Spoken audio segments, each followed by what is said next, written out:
Hey everyone, welcome back. My name is Zane. In latest Bitcoin news, Central African Republic becomes second country to adopt Bitcoin as a legal tender. First it was El Salvador, now it's Central African Republic.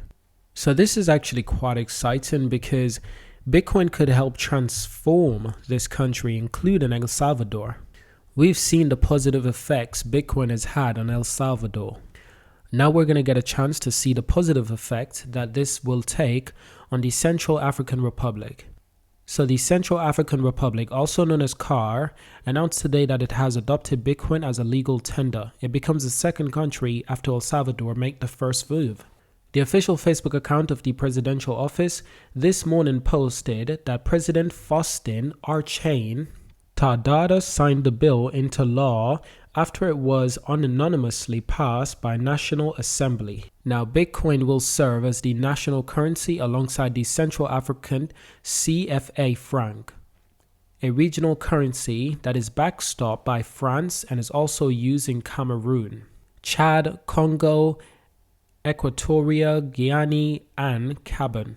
Now, if you're thinking that the move is to battle inflation, XAF actually has a lower inflation rate than the US dollar. The latest figures puts it at 4.8 annually, though its fluctuation between -3 and 12% over the past 5 years.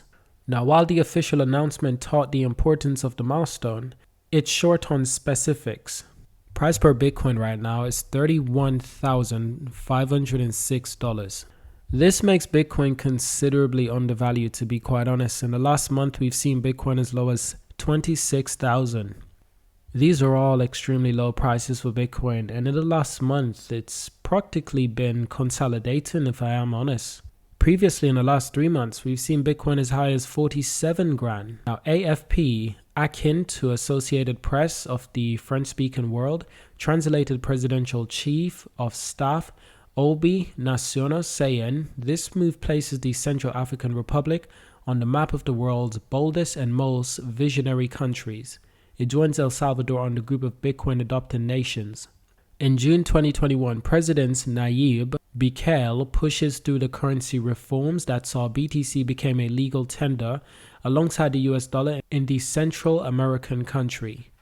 The transition went into effect in September with assistance from its Bitcoin wallet partner Strike. Bukele has since made plans to harness El Salvador's geothermal energy to mine Bitcoin as well as sell Bitcoin back on bonds, the latter of which is put on the hold due to either lack of interest or the macroeconomic situation depending on source.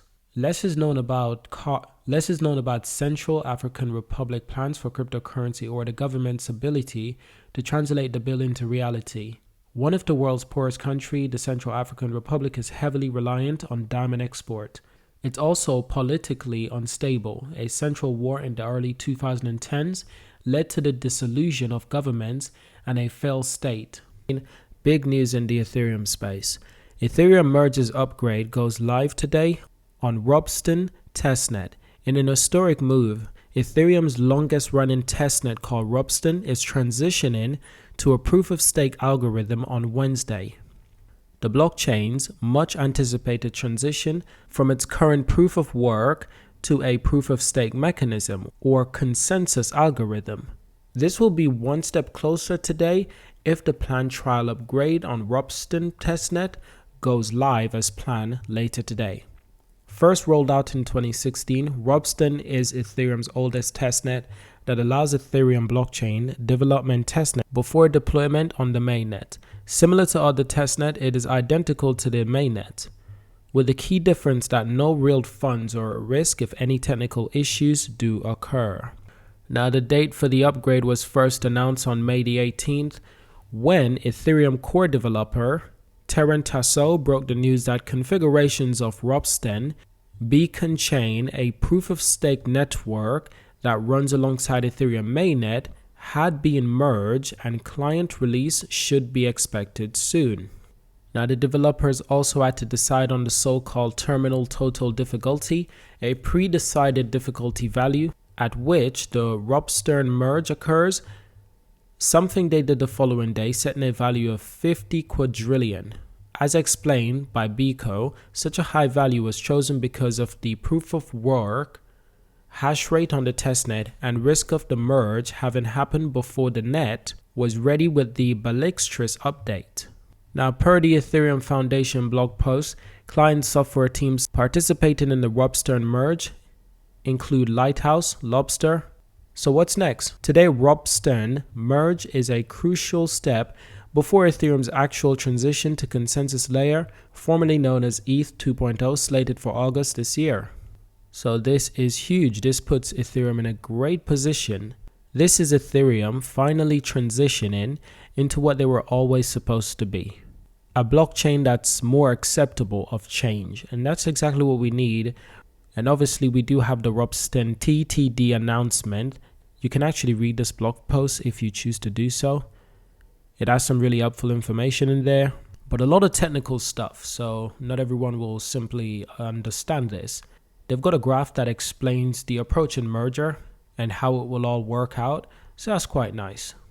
I think Ethereum is doing particularly well right now. That's despite the huge dip in the market. We're in a dip that's within a dip.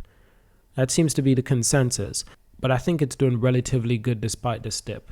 Ethereum has proven that it can hold a really strong value. And of course it can. Given the usefulness of this network, given everything that's on the Ethereum blockchain, given everything that relies on Ethereum, gone are the days when you will ever see the Ethereum price as low as $100 per coin. Long gone are those days, early 2020. That's long gone. We won't be going back there anytime soon. Ethereum is going to continue to rise. And if they can gradually fix the speed of the network, if they can develop this network to process more transactions to compete with the likes of Avalanche, well, imagine, that would be incredible. There's a lot of things that's relying on the Ethereum blockchain. You must keep that in mind. From NFTs to the money that's invested, the money that's being staked. There's a lot that's on Ethereum. So don't expect it to lose its value just overnight because there is a double dip in the market. Nevertheless, I hope you enjoyed this video. Thank you for watching, subscribe to see more, and I'll see you in the next one.